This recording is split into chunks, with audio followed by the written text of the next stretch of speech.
আসসালামু আলাইকুম। শফি মাহমুদ সাগর আমন্ত্রণ জানাচ্ছি এনটিভির মধ্যাহ্নের খবরে।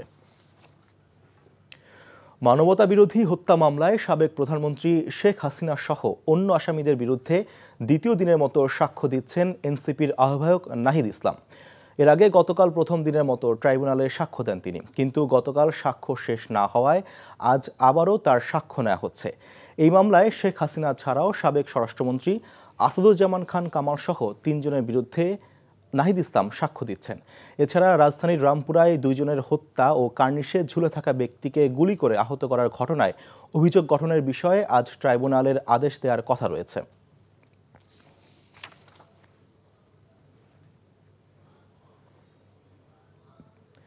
ট্রাইব্যুনালে আছেন স্পেশাল করেসপন্ডেন্ট হাসান জাবেদ, যাচ্ছি তার কাছে। জাবেদ, ট্রাইব্যুনালের সর্বশেষ কি তথ্য আপনার কাছে আছে?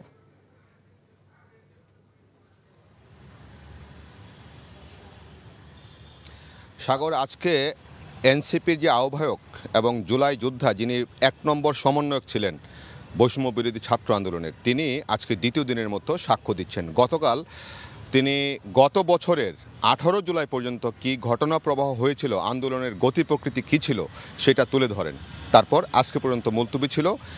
11:30টার কিছুক্ষণ আগে এই ট্রাইব্যুনাল 1-এ আবার দ্বিতীয় দিনের মতো তিনি সাক্ষ্য দেওয়া শুরু করেন। আজকে 19 জুলাই থেকে এখন পর্যন্ত আমি যেটুকু 19 জুলাই থেকে এখন পর্যন্ত যেটুকু শুনে আসলাম, সেই গল্পটা হচ্ছে যে সর্বশেষ ডিবি হেফাজতে যে তাদেরকে আনা হয়েছিল 26শে জুলাই, তারা কয়েকজন আন্দোলনকারী সমন্বয়ক যারা ডিবি হেফাজতকে আনা হয়েছিল, এবং তিনি বলেন আন্দোলনের সময় তিনি আত্মগোপনে ছিলেন নন্দীপাড়ায় তার এক বন্ধুর বাসায়। সেখান থেকে ডিবি পরিচয় দিয়ে কয়েকজন তাকে এনে একটি কক্ষে রাখে।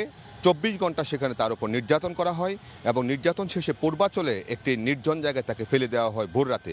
সেখান থেকে তিনি তার বাসায়, রামপুরার বনশ্রীর বাসায় আসেন। সেখান থেকে তার পরিবার তাকে নিয়ে যায় গণস্বাস্থ্য হাসপাতালে। সেখান থেকে আবার ডিজিএফআই বারবার গিয়ে তাকে চাপ প্রয়োগ করে যে আন্দোলন স্থগিত করতে হবে, অন্যথায় তাদের জন্য বিপদ হবে। তারপর তাকে বাধ্য করা হয় ঢাকা রিপোর্টার্স ইউনিটিতে একটি সংবাদ সম্মেলনে আন্দোলন স্থগিতের ঘোষণা দেওয়ার জন্য এবং এই আন্দোলন বিএনপি জামাতের লোকজন ঢুকে নাশকতা করছে এমন বক্তব্য দেওয়ার জন্য। কিন্তু সেই সংবাদ সম্মেলনে তিনি তা না বলে আন্দোলন চালিয়ে যাওয়ার ঘোষণা দেন। তারপর তাকে ডিজিএফআই হেফাজতে আবার সে হাসপাতালে নেওয়া হয় এবং নিয়ে যাওয়ার সময় বলা হয় যে তোমাকে আবারও গুম করা হবে এবং যারা গুম আছে তাদেরকে আর ফিরে পাওয়া যাবে না। তারপরও তারা আত্মবিশ্বাস রাখেন, আন্দোলন চালিয়ে যান, কিন্তু কোনো তথ্যপত্র পাচ্ছিলেন না। হাসপাতালে সকল লাইন বিচ্যুত করা হয়, মোবাইল ফোন নিয়ে যাওয়া হয়। তারপর ডিবির হারুন সহ ডিবি অফিসের কয়েকজন কর্মকর্তা গিয়ে তাদেরকে সেখান থেকে 3 জনকে তুলে নিয়ে ডিবি হেফাজতে নেওয়া হয়। তারপর হাসনাত এবং সার্জিসকে ডিবিতে আনা হয়, পরবর্তীতে নুসরাতকেও আনা হয়। তারপর 6 জনের উপর চাপ প্রয়োগ করা হয় যেন এই আন্দোলনকে স্থগিত করা হয় এবং তাদেরকে চাপ প্রয়োগ করে বাধ্য করা হয়েছিল সংবাদ সম্মেলন করে সেটা জানানোর জন্য। এবং আমরা যেটা দেখেছিলাম যে মিডিয়ায় কিন্তু সেই 6 জন বসে একটা আন্দোলন স্থগিতের ঘোষণা দিয়েছিল। এখন ওই তারিখ পর্যন্ত তিনি সাক্ষ্য দিচ্ছেন। বাকি তারিখগুলো কিছুক্ষণের মধ্যেই দেয়া শেষ করবে। শেষ করার পর আসামিপক্ষের আইনজীবী তাকে জেরা করবেন। সাগর, জানছিলাম ট্রাইব্যুনালের খবর। জুলাই সনদের ভিত্তিতেই জাতীয় সংসদ নির্বাচন অনুষ্ঠান সহ কয়েক দফা দাবিতে আজ ঢাকায় একযোগে বিক্ষোভ মিছিল করবে জামায়াতে ইসলামী সহ 7টি ইসলামী দল। বিকালে বাইতুল মোকাররম উত্তর ও দক্ষিণ গেট, জাতীয় প্রেস ক্লাব ও আশপাশের এলাকায় এসব সংক্ষিপ্ত সমাবেশ ও মিছিল করবে জামায়াত, খেলাফত মজলিস, ইসলামী আন্দোলন নেজামি ইসলামী পার্টি, খেলাফত আন্দোলন, জাতীয় গণতান্ত্রিক পার্টি ও বাংলাদেশ খেলাফত মজলিস। এসব দলের দাবিগুলোর মধ্যে রয়েছে জাতীয় সংসদের উভয় কক্ষে সংখ্যানুপাতিক পদ্ধতি চালু করা, জাতীয় নির্বাচনে সবার জন্য সমান সুযোগ সৃষ্টি করা, বিগত ফ্যাসিস্ট সরকারের সব জুলুম, গণহত্যা ও দুর্নীতির বিচার এবং জাতীয় পার্টি ও 14 দলের কার্যক্রম নিষিদ্ধ করা। শরিয়া ভিত্তিক 5টি ব্যাংককে একীভূত করার সিদ্ধান্ত নিয়েছে সরকার। এটি হলে শঙ্কার থেকে সম্ভাবনাই বেশি বলে মনে করেন বিশেষজ্ঞরা। বলছেন এই প্রক্রিয়ায় গ্রাহকরা তাদের আমানত হারাবেন না, বরং শক্তিশালী হবে দেশের ব্যাংকিং খাত। তবে কেন্দ্রীয় ব্যাংকের আরও কঠোর হওয়ার তাগিদ বিশ্লেষকদের। মেজবা হাসানের রিপোর্ট। স্বৈরাচার আওয়ামী লীগ সরকারের যোগসাজশে বেশ কিছু শিল্পগোষ্ঠীর হস্তক্ষেপে অর্থ পাচার সহ নানা অনিয়ম, দুর্নীতি ও ঋণ খেলাপির কারণে মুখ থুবড়ে পড়ে দেশের ব্যাংকিং খাত। এর মধ্যে শরিয়া ভিত্তিক কয়েকটি ব্যাংক নিয়ন্ত্রণে নেয় এস আলম গ্রুপ, যা দুর্বল ব্যাংক হিসেবে পরিণত হয়। এমনকি ঋণ খেলাপির পরিমাণ ছাড়িয়ে যায় ৭৭% বেশি। এমন 5টি ব্যাংকে একীভূত করে প্রশাসক নিয়োগ দিচ্ছে কেন্দ্রীয় ব্যাংক। তবে যে ব্যাংক খাতকে সবল করতে এই উদ্যোগ সংকট কাটিয়ে উঠতে কতটা সফল মুখ দেখবে তা গ্রাহকদের যে ডিপোজিট যদি বন্ধ করে দেওয়া হয় তাহলে এই ডিপোজিটটা বিপদে পড়বে। তাদের ডিপোজিটটাকে যদি সংরক্ষিত করতে হয়, সুরক্ষা দিতে হয়, তাদেরকে ফেরত দিতে হয়, দেওয়ার জন্য আপনাকে এই ব্যাংকগুলোকে একীভূত করার যে উদ্যোগ নেওয়া হয়েছে এটি একটি পজিটিভ উদ্যোগ বলে আমি মনে করি। মার্জার কি একমাত্র পলিসি আপনার ব্যাংকগুলোকে টার্ন ওভার করানো? তা আমরা এত মার্জার নিয়ে কেন? আমার কাছে তো মনে হয় এগুলো ব্যাংকের সংখ্যা কমানোরও একটা পদ্ধতি হইতে পারে কারণ আমার দরকার নেই তো এত ব্যাংকে, তাই না? বিশেষজ্ঞরা বলছেন গ্রাহকদের আমানত নিয়ে কোনো শঙ্কা নেই, বরং এই প্রক্রিয়ায় বিশেষ কোনো শ্রেণী নয়, প্রান্তিক গ্রাহকরাই সুবিধা পাবেন বেশি। অতীতের অভিমুখ পরিবর্তন করে গ্রাম থেকে শহরমুখী না করে এটাকেও আমি এক ধরনের পাচার মনে করি। গ্রামের অর্থ শহরে পাচার করা, সেটাকে পরিবর্তন করে দিয়ে আপনি গ্রামের সম্পদ গ্রামে বিনিয়োগ করবেন। এবং যারা মনে করে যে অমুক এলাকা অন্ধকার, অমুক এলাকায় বেশি ডিপোজিট পাওয়া যাবে না, কিংবা অমুক এলাকার মধ্যে কোনো বিনিয়োগের সম্ভাবনা নাই, তারা বাংলাদেশকে চিনে না। কেন্দ্রীয় ব্যাংক শক্ত হাতে নিয়ন্ত্রণ করতে না পারলে নতুন করে সংকট তৈরি হতে পারে বলে মনে করেন এই বিশেষজ্ঞ। শক্ত সিদ্ধান্তে আসতে হবে, তাই না? কারণ আমাদের দেশের এই সমস্ত লোকজন তো জানে আমার কিছু হবে না, সরকারই আমাদের বাঁচাবে। এই ফিলিংসটা থেকেই তো এরা কোনো কাজকর্ম করে না। এই প্রক্রিয়ায় যেমন বাড়বে প্রযুক্তির ব্যবহার, তেমনি কমবে খরচ। একই সাথে দক্ষ মানব সম্পদের মাধ্যমে ব্যাংকিং খাতের কার্যকারিতা এবং আস্থা ফিরিয়ে আনতে সম্ভব হবে বলে মনে করেন বিশেষজ্ঞরা। Misbah Hasan, NTV news, Dhaka. ভোটের দিন যতই এগিয়ে আসছে, রাজশাহী বিশ্ববিদ্যালয় কেন্দ্রীয় ছাত্র সংসদ রাকসু, সিনেটে ছাত্র প্রতিনিধি ও হল সংসদ নির্বাচনের প্রচার ততই জমে উঠেছে। প্যানেল ভিত্তিক প্রচার ছাড়াও ক্যাম্পাসের বিভিন্ন সংগঠন এবং জেলা ও উপজেলা সমিতি তাদের সদস্যদের বিজয়ী করতে শিক্ষার্থীদের কাছে গিয়ে ভোট চাচ্ছে। এদিকে নির্বাচনকে ঘিরে জাতীয়তাবাদী ছাত্র দল 6 দফা ও ইসলামী ছাত্র শিবির 9 দফা লিখিত দাবি জানিয়েছে। আগামী 25 সেপ্টেম্বর রাকসু নির্বাচনের ভোট গ্রহণ অনুষ্ঠিত হবে।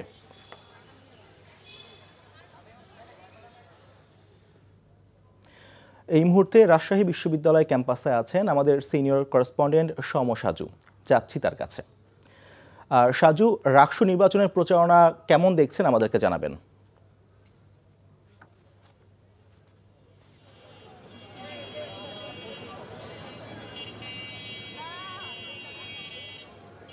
সাগর, আমি এই মুহূর্তে রয়েছি রাজশাহী বিশ্ববিদ্যালয়ের টুকিটাকি চত্বরে।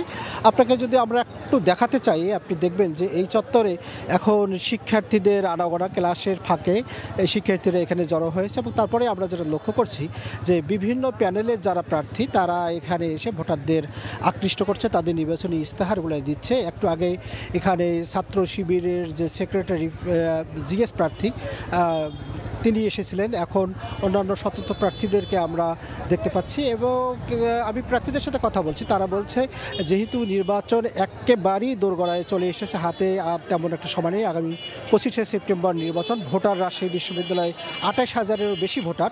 এখন তারা বলছে যে এই 28,000-এর মতো ভোটারের কাছে পৌঁছানো তাদের জন্য একটু কঠিন হয়ে গেছে, যেহেতু এখন আর সময় নেই।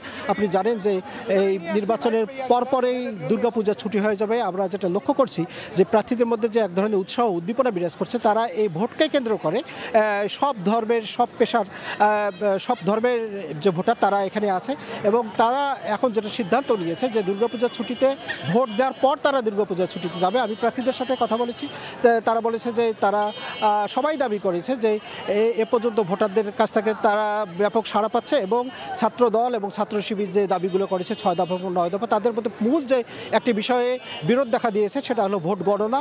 ছাত্রদল দাবি করছে ম্যানুয়ালি পদ্ধতি এবং ছাত্র শিবির দাবি করছে OMR পদ্ধতি ভোট গণনা করতে হবে। সাগর। জানছিলাম রাকসুর প্রচারণার খবর। চট্টগ্রাম বিশ্ববিদ্যালয় কেন্দ্রীয় ছাত্র সংসদ চাকসু নির্বাচনে প্রার্থীদের মনোনয়নপত্র জমা দেওয়ার বর্ধিত সময় শেষ হচ্ছে আজ। নির্বাচন পরিচালনা কমিটি জানিয়েছে, শিক্ষার্থীদের অনুরোধে গতকাল বর্ধিত সময় মনোনয়নপত্র বিতরণের ফলে আরও ৮২ জন সম্ভাব্য প্রার্থী মনোনয়নপত্র সংগ্রহের সুযোগ পেয়েছেন। এতে করে কেন্দ্রীয় ও হলসমূহের ২৩২টি পদের বিপরীতে প্রার্থীরা ১,১৬২টি মনোনয়নপত্র সংগ্রহ করল, যার মধ্যে চাকসুর ২৬টি পদের বিপরীতে ৫২৮ এবং ১৫টি হলে ২০৬টি পদের বিপরীতে ৬৩৪টি মনোনয়নপত্র নিয়েছেন সম্ভাব্য প্রার্থীরা।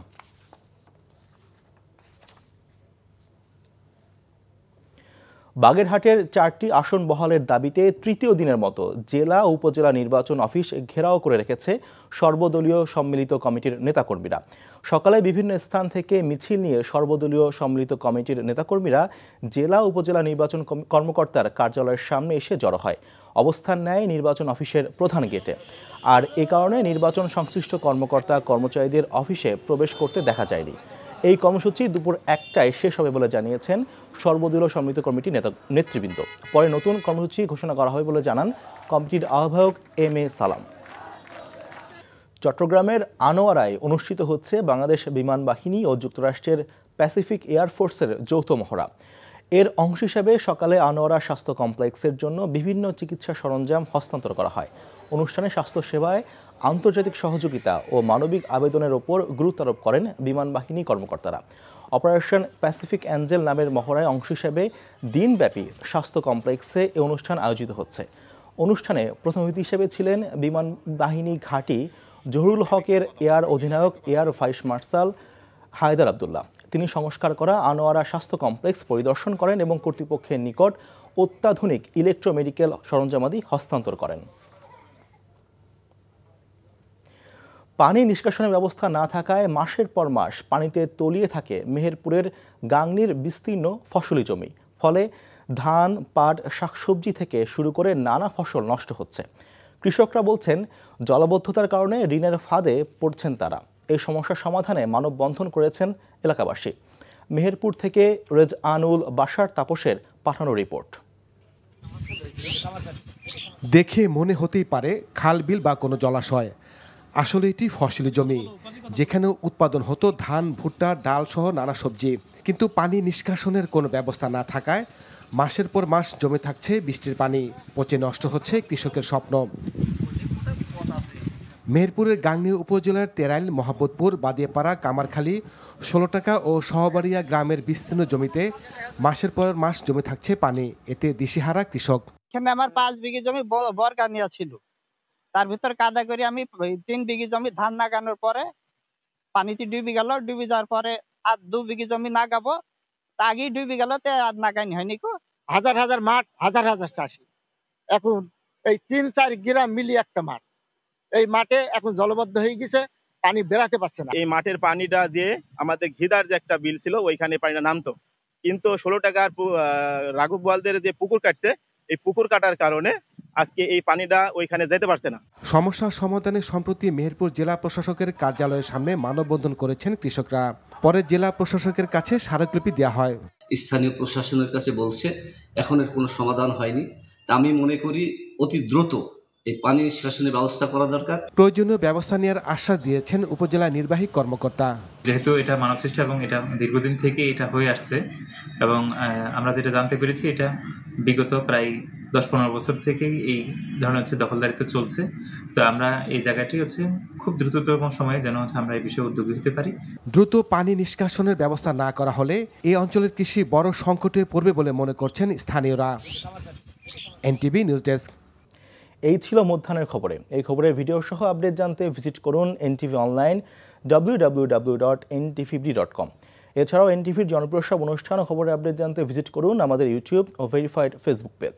2টায় দুপুরের খবর দেখার আমন্ত্রণ রইল। ধন্যবাদ সবাইকে।